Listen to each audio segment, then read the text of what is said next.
Today we're going to talk about something I find very interesting, and I didn't see anybody talk about this, so I'm going to. The first part is going to be about this peculiar woman. Her name is Dr. Carol Rosin. Most of us already know her. She became famous for her war against the installation of space-based weapon systems in the United or from the United States. She got her information from the famous Nazi scientist Werner von Braun. She used to be his assistant for 4 years, so they talked back and forth, and he wanted her to be um, his voice because he knew he was going to die of cancer, so he gave her the task to continue his work. She did fight against that for a pretty long time, but that's the thing she's famous for, right? But the one thing Werner von Braun feared the most, but he didn't think the public was ready for it, was the use or the development of psychotronic weapons. He knew that was going to come since like the 1970s. Since then, there is a little bit more information or more evidence about that. So let's take a look about what Dr. Carol Rosin said about that, and then we go on from there. Werner von Braun gave me the assignment of preventing the weaponization of outer space from happening. But what he said to me over and over again was that his real concern, his greatest concern, was about psychotronic weapons. Did he discuss what those were? No. He didn't discuss what they were, but he repeated over and over to me that this was the real concern. This is what we should really be concerned about. But he would add, the public, however, won't understand that yet. Up next is the janitor from Antarctica, the janitor for Raytheon, Eric Hecker. He went on the Sean Ryan show about 2 years ago, and he's a very well spoken, very educated guy. He's also a firefighter, and he had to he had to know everything that is in the facility because as a firefighter he had to know where the critical infrastructure is in case of a fire, what does he have to protect most, etc., etc. And he also was witness to some of that capability of these machines.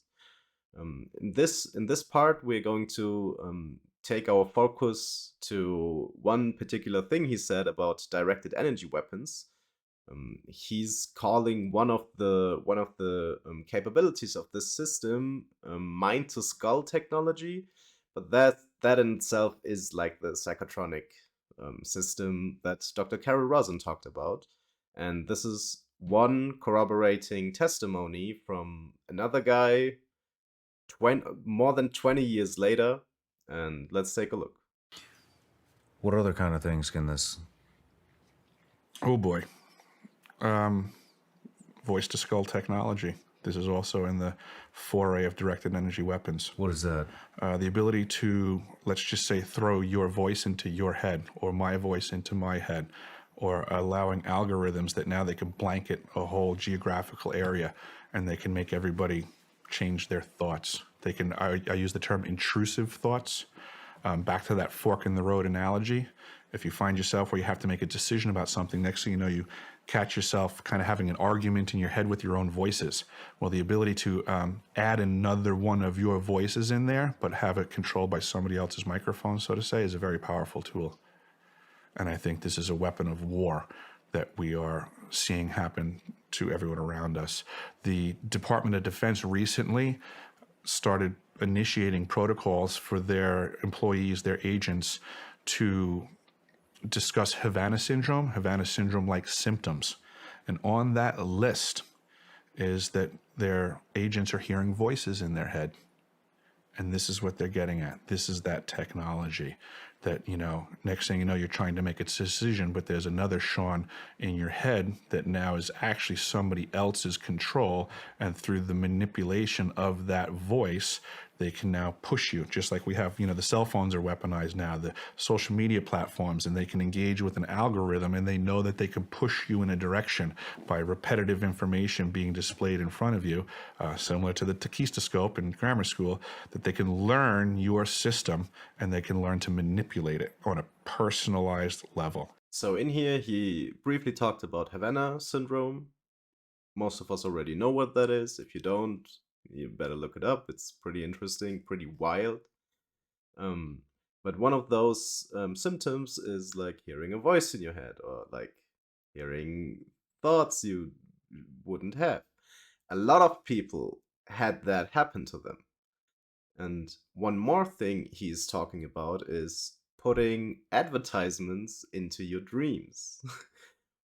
He's talking about the McDonald's Corporation, but there are other corporations that are trying to do that, and that is public knowledge, as we're going to see right now. Here we are, a quick Google search later. I found tons of articles, tons of scientific papers. Let's just skim over these. I will link them in the description box below, so you don't have to look them up yourself. Or like this was just a quick Google search. So let's start with the first paper. It says, based on a 2021 American Marketing Association survey, 77% of 400 companies surveyed plan to experiment with dream advertising, or what this article calls branding dreams, by 2025. That is this year. And I'm pretty sure you didn't hear about this. And this is being done.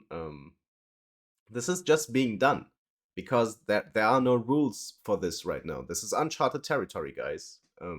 As long as you're not informed about this, this will be getting more and more obvious, and we will get into what the problems with this are later. So let's get into the next one. This article just confirms the initial suspicions. The findings confirm that exposure to ads have a positive impact on purchase intention, comprising both direct and indirect effects through dreams of ads. And like this is actually happening. Again, this is insane. And here, this is probably the most famous one. Marketers have already started to explore the potential of advertising in dreams. The night before the Super Bowl in 2021, the beverage company Molson Coors ran what they called the world's largest dream study with the help of Dr. Deirdre Barrett, a Harvard psychologist. It's always from Harvard somehow. Who designed the study. The Coors Dream Project came to life through visual, positive images of the well-known branded mountains and a soundscape for an audio stimulus placed into the minds of sleeping consumers. This is insane, guys. This is really insane. Again, it's not just Coors, it's not just McDonald's, it's a lot of companies. For example, here, the Burger King Nightmare King. It was like a burger.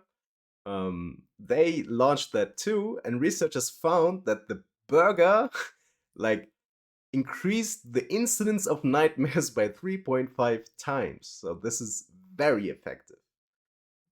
And the next one, this one shows it's like having a butter knife, you know? If I invent a butter knife, it's not like it is good or bad. It is a tool, right? I can use it to spread butter on my bread, or I can use it to kill my neighbor. You know, like it is. The rules and regulations are for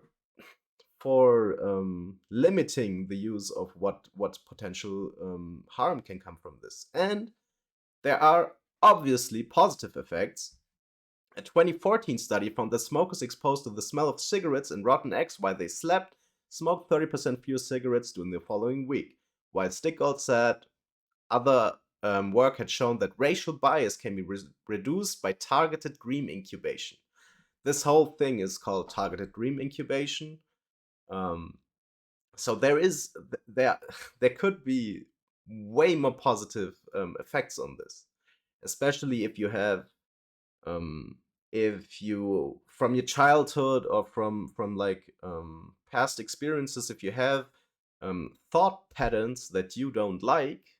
For example, you grew up hating black people because, let's say, in pre-World War II Germany, there were no black people, so you didn't know how to act, and all the people were scared. So you kind of created like a racial bias, and you don't like that. So you could use this to help yourself and others. And now let's jump to the most important thing, this is like key findings about this is the same, I believe, course study. This was 1,101 Americans between the age of 18 and 35. So they're targeting younger adults because, and this is only my assessment, the probability for you to fall asleep to your favorite YouTube channel is pretty high if you're younger, right? I don't know. I'm used to, I don't know, watch Aussie Drongo. It's like an AOE4 guy. Um, and while I watch him, and if I fall asleep, there are going to be ads.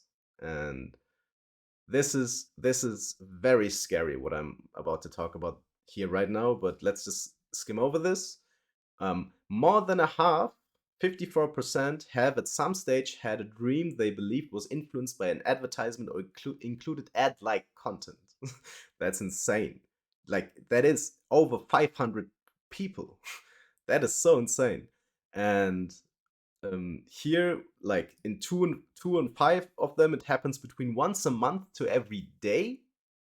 And here comes the scary part, and here comes like the reason why we have to talk about this. This is so important. I can't stress this enough. Here, 1 in 3, like 32%, and I would be considering myself to be one of those. I don't know how expensive that would be, but just think about this. This is so insane. 1 in 3 would be willing to pay for a dream ad blocker. Companies found a way to create a whole new revenue stream. Like, you can only buy things when you're awake, but you can be made to buy things when you're asleep. That's insane. That's like 8 hours every day you get free ads. That's insane. And that this is scary. 41% would be willing to see dream ads if it meant they could get discounts on products or services. What this will do, I'm 100% sure on this. It may be for the first, let's say, 2 or 3 years, this may be pretty effective. You get like, I don't know, let's say 30% discount on everything you buy that you dreamt of. And let's say 1 generation passes, 2 generations pass. It gets more and more normal, right? So the discount will get lower, the advertisement will increase. So you could be waking up in a world where you don't have dreams anymore. Where, I don't know, the serial killers could be made while sleeping. This is insane. We have to talk about this. This is so important. We really have to talk about this, because if we don't, they will keep on doing this. This already started, and this will not go away if there are no rules and regulations. And I'm pretty sure companies don't want us to talk about this. So we, the people, have to do it. I mean, I live in Germany. It's just a stone block away, like mentally, from America, but we don't have that problem here yet. If you guys don't wake up, we will also be included in this, and basically the rest of the world, because companies don't just exist in America. If you have a Russian or Chinese company and you tell them, yo, you can make 20% more revenue by doing this, no one would say no. Except the ones who have like a moral compass, but I don't know if CEOs do have that. I mean, they're all human, everyone is different, but this is very scary to me. I wanted to share this. If you made it this far, you can share this with anyone. I will link the articles down below. Just please, please, please, let's not forget about this, because we do forget about a lot of stuff. This is very scary. So, until next time, see ya.